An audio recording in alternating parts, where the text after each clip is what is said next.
Friends, welcome to our YouTube channel legal attraction. लो की बात नो बकवास। फ्रेंड्स, आज हम आप सभी के सामने ऑनरेबल सुप्रीम कोर्ट की एक बहुत ही लैंडमार्क जजमेंट डिस्कस करने जा रहे हैं।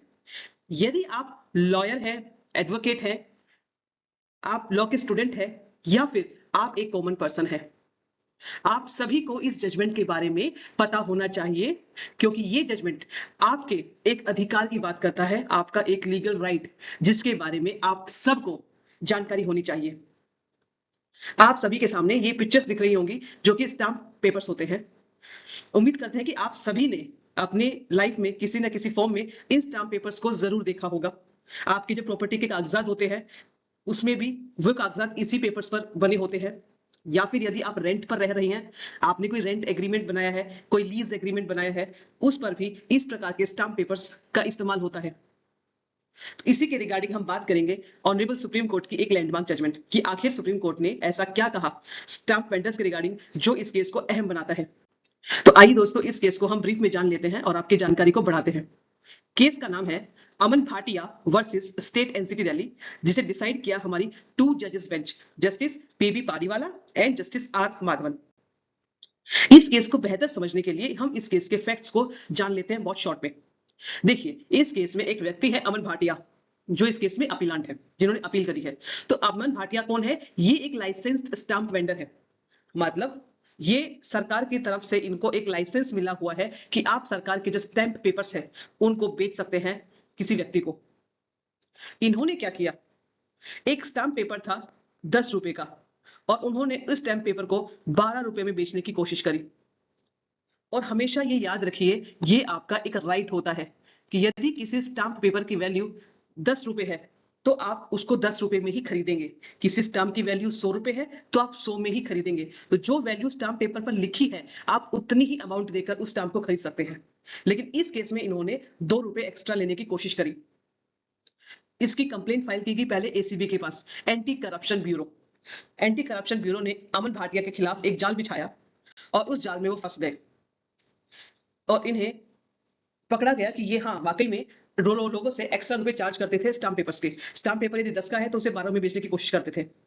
इसी के रिगार्डिंग दिल्ली की एक ट्रायल कोर्ट है, उन्होंने इस अमन भाटिया का व्यक्ति का कन्विक्शन कर दिया प्रिवेंशन ऑफ करप्शन एक्ट के तहत, और दिल्ली हाईकोर्ट ने भी इनका कन्विक्शन को अपहेल्ड किया। लेकिन ये इस जजमेंट से खुश नहीं थे। इन्होंने सुप्रीम कोर्ट में अपील करी और अब उसमें अपनी एक आर्ग्यूमेंट रखी, सबसे महत्वपूर्ण। उन्होंने कहा, देखिए सर, मैं एक केवल प्राइवेट वेंडर हूं, मैं तो एक आम विक्रेता हूं, आम इंसान, तो मुझ पर तो प्रिवेंशन ऑफ करप्शन एक्ट लगता ही नहीं है। क्यों? उन्होंने कहा कि देखिए सर, जो प्रिवेंशन ऑफ करप्शन एक्ट है ये एक स्पेशल एक्ट है और ये केवल हमारे जो पब्लिक सर्वेंट्स हैं, जैसे हमारे पुलिस ऑफिसर्स हो गए, हमारे जजेस हैं, मैजिस्ट्रेट्स हैं, उन पर ये एक्ट लागू होता है कि यदि कोई पुलिस ऑफिसर, मैजिस्ट्रेट, जज किसी भी टाइप की कोई रिश्वत लेने की कोशिश करते हैं, ब्राइब लेते हैं या डिमांड करते हैं, उनके ऊपर ये प्रिवेंशन ऑफ करप्शन एक्ट लगता है। लेकिन मैं तो कोई पब्लिक सर्वेंट हूं ही नहीं, मैं तो आम इंसान हूं, तो मेरे ऊपर तो ये एक्ट लगना ही नहीं चाहिए। सुप्रीम कोर्ट के पास मामला पहुंचा तो सुप्रीम कोर्ट को अब 2 अहम पॉइंट सुलझाने हैं। पहला, क्या ये जो लाइसेंस्ड स्टाम्प वेंडर है अमन भाटिया, क्या स्टाम्प वेंडर्स पब्लिक सर्वेंट कहलाए जाएंगे इन प्रिवेंशन ऑफ करप्शन एक्ट 1988? और दूसरा, जो कन्विक्शन किया था दिल्ली के जो ट्रायल कोर्ट है और जिसको अपहेल्ड किया दिल्ली हाई कोर्ट ने, क्या वो सही था? क्या एविडेंसेस सफिशिएंट थे उसके कन्विक्शन को लेकर? ये था मामला। लेकिन इस मामले को समझने से पहले ना हम आपकी थोड़ी सी जानकारी बढ़ा देते हैं, ऐसी कॉमन नॉलेज जिसके बारे में आपको जागरूकता होनी चाहिए, आपको पता भी होना चाहिए। देखिए, ये होते हैं हमारे स्टाम्प पेपर्स, इस प्रकार के। देखिए, आपने जरूर देखा होगा, आप मान लीजिए कोई रेंट एग्रीमेंट आपने बनाया, आप रेंट पे रह रहे हैं, आपने लीज पे बनवाया, तो इस प्रकार के ई स्टाम्प्स पे आप अपना एग्रीमेंट बनवाते हैं। कभी कभी डिफरेंट ट्रांजेक्शंस होती हैं, जैसे आपने कोई एफिडेविट फाइल किया, मान लीजिए अपना कोई लीज एग्रीमेंट बनाई, कोई ट्रांजेक्शन किया, वहां पर भी इस प्रकार के स्टाम्प्स लगते हैं, जिसपे भी देखिए ये डिनोमिनेशन लिखी है 100 रुपीज की। स्टाम्प 100 रुपए का है, नॉन जुडिशियल, मतलब ये इंडियन नॉन जुडिशियल स्टाम्प है। रिवेन्यू स्टाम्प भी होता है।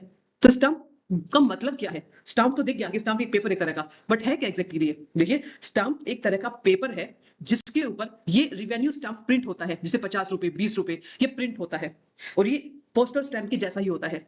और याद रखिए, स्टाम्प पेपर अलग अलग वैल्यूएशन के होते हैं, जैसे 50 रुपए, 100 रुपए, 500 रुपए, इस प्रकार से।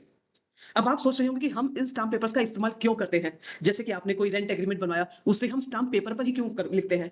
या फिर जैसे आपने कोई प्रॉपर्टी परचेज करी मान लीजिए, तो उस प्रॉपर्टी का जो परचेज है, जो एग्रीमेंट हुआ है वो पूरा, वो स्टाम्प पेपर्स पर ही क्यों लगता है, हम सादे कागज पे क्यों नहीं लगा सकते। तो देखिए, जब भी आप किसी प्रकार की एग्रीमेंट करते हैं, जैसे आपने कोई प्रॉपर्टी खरीद ली मान लीजिए, आपने कोई जमीन खरीद ली जिसकी कीमत मान लीजिए 1 लाख है, ठीक है। तो जब भी आप कोई प्रॉपर्टी परचेज करते हैं, आप हमारी गवर्नमेंट को स्टैंप ड्यूटी पे करने के लिए बाउंड होते हैं, याद रखिए। आप हमेशा गवर्नमेंट को स्टैंप ड्यूटी पे करनी पड़ती है आपको उस परचेज के ऊपर। तो आप गवर्नमेंट को स्टैंप ड्यूटी कैसे पे करेंगे, क्योंकि ये स्टैंप ड्यूटी क्या है, गवर्नमेंट का रिवेन्यू होता है, गवर्नमेंट की इनकम। तो स्टैंप ड्यूटी गवर्नमेंट तक कैसे पहुंचती है, देखिए। गवर्नमेंट क्या करती है, बहुत सारे स्टैंप पेपर्स को इशू करती है और उन्हें बेचती है, जिसको रिक्वायरमेंट होती है किसी व्यक्ति को भी। तो इसके लिए गवर्नमेंट क्या करती है, कुछ कुछ व्यक्तियों को, लाइसेंस्ड वेंडर्स जो होते हैं, उनको लाइसेंस ग्रांट कर देती है कि आप हमारे बिहाफ पर इन स्टाम्प पेपर्स को बेचिए। और जो बेचिए, ठीक है। तो वो वेंडर्स जो हैं, वो गवर्नमेंट के बिहाफ पे इन स्टैम्प पेपर्स को बेचते हैं। तो अल्टीमेट जो वेंडर्स होंगे, गवर्नमेंट से स्टैम्प पेपर खरीदते हैं, तो जो खरीदा हुआ अमाउंट है वही क्या है, एग्जैक्टली रिवेन्यू है गवर्नमेंट का, और बाद में वो वेंडर है, वो अपना स्टैम्प पेपर्स को बेचता रहेगा। तो ये होते हैं स्टैम्प पेपर्स की अहमियत। लेकिन केवल इतनी अहमियत नहीं है, याद रखिए, जब भी आप कोई भी ट्रांजैक्शन ऐसी पेपर्स पर करते हैं, तो वो डॉक्यूमेंट अपने आप में एक वैलिड डॉक्यूमेंट होता है और लीगली इन्फोर्सिबल होता है। मान लीजिए आपने कोई रेंट एग्रीमेंट किया और कल को कोई इशू आ जाता है रेंट को लेकर, तो यदि आपने उस रेंट एग्रीमेंट को इस प्रकार के नॉन जुडिशियल स्टाम्प पेपर पे किया होगा, तो वो कोर्ट ऑफ लॉ में इन्फोर्सिबल होता है और आप अपने हक की बात कोर्ट में जाके रख सकते हैं, ठीक है। और ये भी होता है कि ये जो स्टाम्प पेपर्स है, आपने यदि खरीद लिया एक बार, ये एक तरह का प्रूफ होता है कि आप गवर्नमेंट को अपनी स्टाम्प ड्यूटी पे कर चुके हैं, ठीक है। क्योंकि स्टाम्प पेपर में क्या होगा, आप 100 रुपए का स्टैंप है, आपने 100 रुपए पे कर दिए व्यक्ति को, वेंडर को, तो अल्टीमेट वो 100 रुपए किसके थे, हमारी गवर्नमेंट के रेवेन्यू। तो गवर्नमेंट तक वो रेवेन्यू पहुंच चुका है, इसका मतलब वो प्रूफ हो चुका है कि आपने स्टैम्प ड्यूटी पे कर दी अपने पार्ट पे। तो होपफुली आपको तो समझ में आया होगा।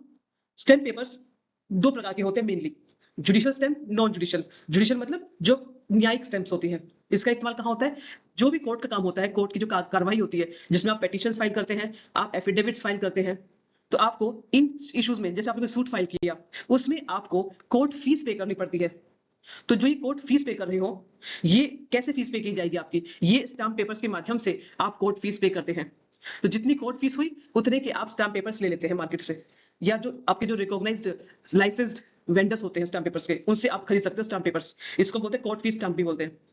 और याद रखिए, तो इस प्रकार की आपको अलग अलग स्टाम्प ड्यूटीज पे करनी पड़ती है, जो डिसाइड की गई है कोर्ट फीस एक्ट के माध्यम से। तो जब आप अपनी पिटीशन फाइल करते हैं, तो आपको सबसे पहले अपनी कोर्ट फीस पे करनी पड़ती है, जितनी की कोर्ट फीस एक्ट के अंदर बताया गया है। उसके लिए आप स्टाम्प पेपर्स खरीदते हैं, जुडिशियल स्टाम्प पेपर्स, जो प्रूफ मान लिया जाता है कि हाँ, आप अपना जो कोर्ट फीस है वो पे कर चुके हैं। और इसी डॉक्यूमेंट के ऊपर आपकी सारी की सारी ट्रांजैक्शंस, एग्रीमेंट्स जो होती हैं, वो डील की जाती हैं। ये देखिए, ये इस प्रकार की जुडिशियल स्टैम्प्स होती है, पहले इस प्रकार की इस्तेमाल की जाती है। और ये हमारा कोर्ट फीस एक्ट है कि आपको कितनी कोर्ट फीस पे करनी है, जैसे कोई पिटीशन फाइल हुई है या कोई सूट फाइल हुआ है, उसमें आपको कितना एग्जैक्ट अमाउंट पे करना है, ये इस कोर्ट फीस एक्ट में बताया गया है। तो आपको उतनी अमाउंट के स्टाम्प पेपर खरीदने पड़ते हैं, कोर्ट फीस का ये मीडियम हो गया पेमेंट का। फिर होता है नॉन जुडिशियल स्टाम्प पेपर। ये देखिए, अब आ जाइए आप कोर्ट से बाहर, आपको कोई कॉन्ट्रैक्ट साइन करना है, आपको कोई सेल डीड करनी है, आपको कोई रेंट एग्रीमेंट करना है, आपको किसी प्रकार का एफिडेविट साइन करना है, या आप कोई कंपनी है, आपको एमओयू, मेमोरेंडम ऑफ अंडरस्टैंडिंग, ये क्रिएट करना है। इस प्रकार के सारे एग्रीमेंट्स एक कागज पे होते हैं, जिसे हम बोलते हैं non judicial stamp paper, non judicial stamp papers. ये देखिए, इस प्रकार के पेपर्स होते हैं, इन पेपर्स के ऊपर ही ये एग्रीमेंट होती है। इनकी वैल्यू क्या होती है, जब आप इन पेपर्स पर इस प्रकार के एग्रीमेंट साइन करते हैं, तो सबसे बड़ी बात, ये डॉक्यूमेंट्स अपने आप में लीगली वैलिड होते हैं और कोर्ट ऑफ लॉ में आप इनको इन्फोर्स करा सकते हैं। दूसरी बात कि आप जब भी कोई सेल डीड करते हैं, मान लीजिए आपने कोई प्रॉपर्टी परचेज करी है या बेची है, उसमें आपको हमारी गवर्नमेंट को स्टैंप ड्यूटी पे करनी पड़ती है। और इस स्टैंप ड्यूटी को आप गवर्नमेंट को कैसे पे करते हैं, स्टाम्प पेपर के माध्यम से, इनके माध्यम से, कि जब आप ये 100 रुपए पे कर देंगे वेंडर को, जो स्टैंप वेंडर है, इसका मतलब ये गवर्नमेंट की रेवेन्यू है 100 रुपए, जो गवर्नमेंट तक पहुंच चुका है। तो ये होते हैं स्टैम्प पेपर्स। फिर आता है ई स्टैंपिंग। ई स्टैंपिंग अपने आप में बहुत ही एक अल्टरनेट मोड है हमारे नॉन जुडिशियल स्टैम्प पेपर्स का। ये एक क्या बोलते हैं, आपके डिजिटल सर्टिफिकेट्स होते हैं, कि आपको फिजिकल खरीदने की जरूरत नहीं है, आप ऑनलाइन ही इसको अपनी स्टैम्प ड्यूटी पे करके इसे ले सकते हैं ऑनलाइन मोड से। और ये ज्यादातर आपके नॉन जुडिशियल स्टैम्प पेपर्स होते हैं, ई स्टैंपिंग वाले। फिर आता फ्रैंकिंग। क्या होता है, देखिए फ्रैंकिंग क्या है, एक फ्रैंकिंग एक बड़ी सी मशीन होती है जिसका इस्तेमाल हमारे जो बैंक्स है वो इस्तेमाल करते हैं कि जो बैंक्स है उनको बहुत सारे डॉक्यूमेंट्स हैं जहां पर स्टैंप्स लगती हैं, तो वो क्या करते हैं, इन मशीन का इस्तेमाल करते हैं और इन मशीन से ही अलग अलग स्टैम्प पेपर्स निकाल लेते हैं जो कि अपने आप में लीगली वैलिड होते हैं, क्योंकि डॉक्यूमेंट्स लार्ज स्केल पे होती हैं, उन्हें लार्ज स्केल पर स्टैम्प पेपर्स की रिक्वायरमेंट पड़ती है, तो ये ऐसी मशीन का इस्तेमाल करते हैं। फिर आता है रिवेन्यू स्टैम्प। क्या होता है, देखिए हमारी जो गवर्नमेंट है, यदि आप किसी प्रकार के गुड खरीदते हैं तो कुछ ऐसे गुड्स होते हैं, जैसे मान लीजिए अल्कोहल हो गया, तो उसके ऊपर आपको एक्साइज ड्यूटी पे करनी पड़ती है, या कोई डॉक्यूमेंट वर्क है, कोई लीगल डॉक्यूमेंट वर्क्स होते हैं जहां पर आपको गवर्नमेंट को कोई टैक्स या फीस पे करनी पड़ती है। तो आप जब टैक्स और फीस पे करते हैं गवर्नमेंट को, तो उसका कोई प्रूफ तो होना चाहिए कि हाँ मैंने पर्टिकुलर टैक्स या फीस पे कर दी है। तो उसके लिए क्या होता है, इस प्रकार की देखिए छोटी छोटी टिकट्स होती है, आपने जरूर देखी होंगी बचपन में भी कि इस प्रकार की छोटी सी टिकट होती है रेक्टेंगुलर शेप में। इसमें क्या होता है, ये छोटी सी ये एक मोड ऑफ प्रूफ हो जाता है कि हाँ मैं पेमेंट कर चुका हूं। मान लीजिए आपने कोई गुड परचेज किया, उसके रिगार्डिंग आपको कोई टैक्स पे करना है, तो आप जब पेमेंट करते हैं ना, तो आप छोटी सी स्टैंप लगा देते हैं इसके ऊपर। ये एक तरह का क्या होता है, प्रूफ कि आप पेमेंट कर चुके हैं। या मान लीजिए सबसे मेन चीज कि कभी कभी क्या होता है, आपने मान लीजिए रेंट पे रह रहे हैं और आपका रेंट 5,000 रुपए से ज्यादा है और आप उसकी कैश पेमेंट करते हैं। उस वक्त आपको जो मकान मालिक होता है, जो आपका लैंडलॉर्ड है, वो आपको एक रिसिप्ट देता है कि हाँ भाई मैंने आपसे 5,000 रुपए रिसीव कर लिए। लेकिन यदि रिसिप्ट सिंपल पेपर पे लिखी होगी तो उसकी वैल्यू नहीं होती, लेकिन उस रिसिप्ट पर यदि रेवेन्यू स्टैंप चिपका दी जाए तो उस रिसिप्ट की अपने आप में एक वैल्यू बढ़ जाती है, वो लीगली वैलिड डॉक्यूमेंट हो जाता है कोर्ट ऑफ लॉ के अंदर। तो ये रेवेन्यू स्टैंप क्या हुआ, इन शॉर्ट एक प्रकार का प्रूफ है कि हाँ आप अपनी तरफ से गवर्नमेंट को जो टैक्स पे करना है, जो फीस पे करनी है, आप पे कर चुके हैं। और ये एक पोस्टल स्टैंप की जैसे ही होते हैं। फिर देखिए भारत में ऐसे कौन कौन से लॉज हैं जो स्टैंप ड्यूटी से डील करते हैं, शॉर्ट में डिस्कस कर लेते हैं। पहला है इंडियन स्टैंप एक्ट, जो कि सेंट्रल लेजिस्लेशन है, और दूसरा स्टेट्स को भी अथॉरिटी है कि वो भी अपने लॉज बना सकते हैं स्टैंप ड्यूटी को लेकर, जैसे कर्नाटका स्टैंप एक्ट है, महाराष्ट्र स्टैंप एक्ट है। ये हमारे अलग स्टैंप एक्ट है हर स्टेट से अपने। और भारत का जो कॉन्स्टिट्यूशन है 7th शेड्यूल, उसमें जाके आप देख सकते हैं कि हमारी स्टेट गवर्नमेंट और सेंट्रल गवर्नमेंट दोनों के पास ये अथॉरिटी होती है कि वो स्टैंप ड्यूटी को लेकर अपने लॉज बना सकते हैं। ये हमारी देखिए स्टैंप ड्यूटी से अलग अलग। फिर देखिए स्टैंप वेंडर्स क्या होते हैं। देखिए स्टैंप वेंडर्स क्या होते हैं, हमारी जो गवर्नमेंट है वो इन स्टैंप पेपर्स को जारी करती है अलग अलग वैल्यूएशन के, और इनको बेचा जाता है व्यक्ति को। लेकिन इसमें हमारे होते मीडिएटर होते हैं बीच में, ठीक है, जिसको हम बोलते हैं स्टैंप वेंडर्स। ये मीडिएटर्स होते हैं जो गवर्नमेंट की तरफ से हमें इन स्टैंप पेपर्स को बेच रहे हैं।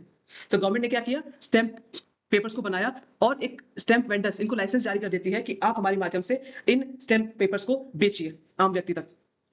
तो गवर्नमेंट से क्या है, जो स्टैंप वेंडर्स है, गवर्नमेंट इन व्यक्तियों को डिस्काउंट पर, मान लीजिए स्टैंप है 10 रुपए का, तो गवर्नमेंट उसको डिस्काउंट पर दे देती है। मान लीजिए 8 रुपए दे दिया गवर्नमेंट ने उसको, तो डिस्काउंट पर इनको स्टैंप्स देती है और ये उसे 10 रुपए जाके बेच देते हैं, जो फिक्स प्राइस होता है आम व्यक्ति को। ये एक तरह का डिफरेंस होता है जो कि गवर्नमेंट इनको एज अ रिवेन्यू दे देती है कि आपका रिवेन्यू हुआ हमारी तरफ से।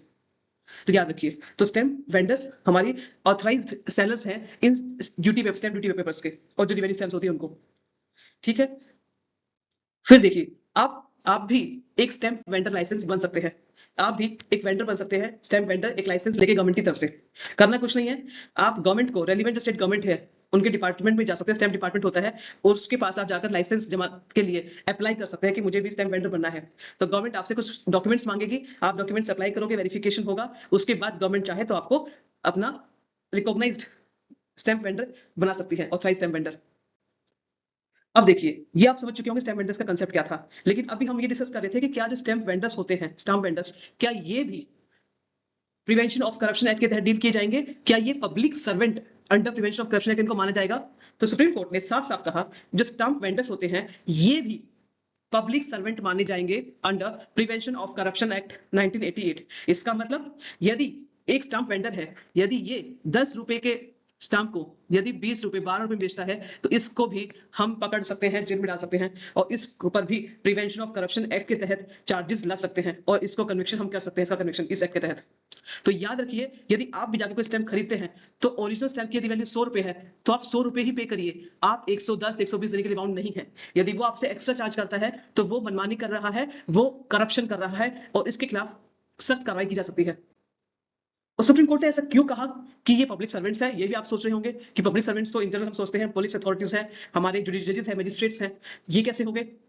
तो हमारी जो कोर्ट है उसे क्लियर किया कि देखिए जो स्टैम्प वेंडर्स है, अल्टीमेट होता क्या है, हमारी जो सरकार है, जो गवर्नमेंट है, कहीं ना कहीं उन्हें अथॉरिटी देती है कि आप हमारे बिहाफ पर इन स्टैम्प्स को बेचिए। तो कहीं ना कहीं ये स्टैम्प वेंडर्स क्या एक पब्लिक ड्यूटी परफॉर्म कर रहे हैं। जो गवर्नमेंट का काम है कि स्टैम्प पेपर्स को बेचने का, वो कौन कर रहे हैं? गवर्नमेंट के माध्यम से ये वेंडर्स, स्टैम्प वेंडर्स। इसीलिए ये पब्लिक ड्यूटीज अपनी अप्लाई फॉलो कर रहे हैं। और दूसरी बात, ये फ्री में तो कर नहीं रहे हैं, हम इनको रिन्यूमरेशन भी देती है गवर्नमेंट। कैसा रिन्यूमरेशन देती है कि मान लीजिए कोई स्टाम्प 100 रुपए का है जो गवर्नमेंट ने इशू किया, वो इन स्टैम्प जो वेंडर्स होते हैं इनको सरकार 80 रुपए 90 रुपए देती है एक डिस्काउंट रेट पर। तो जो डिस्काउंट का डिफरेंस आया 10 रुपए का 20 रुपए का, ये इनका क्या हो गया, एक रिम्यूनरेशन हो गया गवर्नमेंट की तरफ से। तो इसका मतलब ये पब्लिक ड्यूटी भी परफॉर्म कर रहे हैं और दूसरा ये रेम्यूनरेशन भी रिसीव कर रहे हैं इन गवर्नमेंट्स के थ्रू से। तो इसीलिए ये अपने आप में पब्लिक सर्वेंट्स होंगे और ये एक पब्लिक ड्यूटी परफॉर्म करते हैं। तो ये कभी भी प्राइवेट वेंडर्स नहीं है, याद रखिए हमेशा। इस केस में कोर्ट ने माना कि वो बिल्कुल पब्लिक सर्वेंट है, लेकिन इस कोर्ट में कहा कि इस केस में जो कन्विक्शन था वो बिल्कुल गलत हुआ, क्योंकि एविडेंसेस सफिशिएंट नहीं थे ये प्रूफ करने के लिए कि उसने घूस की, ब्राइब की डिमांड करी। इसलिए कोर्ट ने इस केस में अपिलांट को एक्विट कर दिया, छोड़ दिया, बरी कर दिया। तो होपफुली आपको ये केस समझ में आ गया होगा और आपको इंटरेस्टिंग भी लगा होगा। आप इस केस को भी देख सकते हैं। देखिए स्कैम 2003 तेलुगु से आपने जरूर देखी होगी। होपफुली आप लोगों ने ये वाली बहुत ट्रेंडिंग रही है वेब सीरीज, आप जरूर देखिए, आपकी इससे जानकारी पड़ेगी। क्यों? क्योंकि इन्होंने सबसे बड़ा स्कैम किया था दोस्तों, सबसे बड़ा घोटाला स्कैम। स्कैम किस चीज का? स्टैम्प पेपर्स का। जो स्टैम्प सरकार इशू करती जारी करती है, इन्होंने बहुत सारे नकली स्टैम्प पेपर्स जारी किए और करोड़ों का खर्च, करोड़ों का इन्होंने घोटाला किया इस केस में। कैसे इन्होंने स्टैम्प पेपर्स नकली बनाए और मार्केट में बेचे, जहां इन्होंने करोड़ों रुपए कमा डाले थे। आप इस वेब सीरीज को जरूर देखना, आपकी नॉलेज बहुत बढ़ेगी इसके रिगार्डिंग। तो थैंक यू फ्रेंड्स, होपफुली आपको हमारा आज का लेक्चर अच्छा लगा होगा और जानकारी भी आपको इंटरेस्टिंग लगी होगी, आपके काम की जानकारी है। So thank you friends.